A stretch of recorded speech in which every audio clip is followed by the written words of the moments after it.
এই ছেলেটা শুধুমাত্র মুগ ডালের রেসিপির এক টুকরো খায়, কিন্তু পরের মুহূর্তে ছেলেটা ছোটবেলার কথা মনে পড়ে যায়। কারণ ছেলেটা খুব ভালো করেই জানতো মুগ ডালের রেসিপিটা এমন স্বাদ শুধুমাত্র তার বোনই দিতে পারতো। আসলে ছেলেটির বোন তার কাছ থেকে 30 বছর আগে হারিয়ে গিয়েছিল। তাই ছেলেটা তার সহকারীকে জিজ্ঞাসা করে এই পিঠা কোথা থেকে কিনে আনা হয়েছে। এরপর সহকারী জানায় রাস্তার পাশে একটা দোকান থেকে কিনে আনা হয়েছে। একথা শুনে ধনী ছেলেটা দ্রুত গাড়ি থেকে নেমে তার বোনকে খুঁজতে চলে যায়। কিন্তু দুর্ভাগ্যবশত তখনই মেয়েটি তার দোকান নিয়ে ছেলেটির সামনে দিয়ে চলে যায়। এমনকি দুজনেই একে অপরকে চিনতে পারে না। তারপর একদিন ছেলেটি তার শাখা পরিদর্শন করতে আসে, কিন্তু ছেলেটা জানতেই পারেনি তার সেই হারিয়ে যাওয়া বোন ও কারখানায় এসেছিল তার স্বামীর ক্ষতিপূরণ চাইতে। কিন্তু ফ্যাক্টরি ম্যানেজার আগেই টাকা দিয়ে লোকটাকে রেখেছিল। সে মহিলার মুখের উপর অস্বীকার করে দেয়, এমনকি বলে তার স্বামীর মৃত্যুর সঙ্গে ফ্যাক্টরির কোনো সম্পর্ক নেই।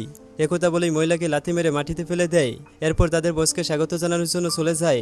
এদিকে মহিলা তার স্বামীর মৃত্যুর বিচার না পেয়ে নিরুপায় হয়ে গিয়েছিল। তারপর মেয়েটি দৌড়ে এসে ছেলেটির গাড়ির সামনে বসে পড়ে। এটা দেখে ছেলেটা তার সহকারীকে জানায় এখানে কি হচ্ছে। সহকারী জানায় একজন মহিলা গাড়ির সামনে এসে দাঁড়িয়ে পড়েছে।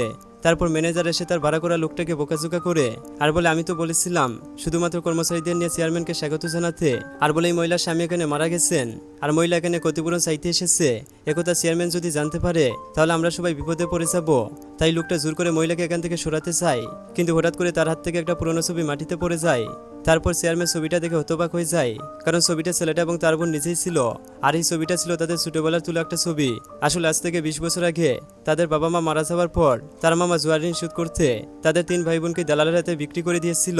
কিন্তু ছোট ভাই পালাতে গিয়ে তার মামাকে কামড় দিয়ে বসে।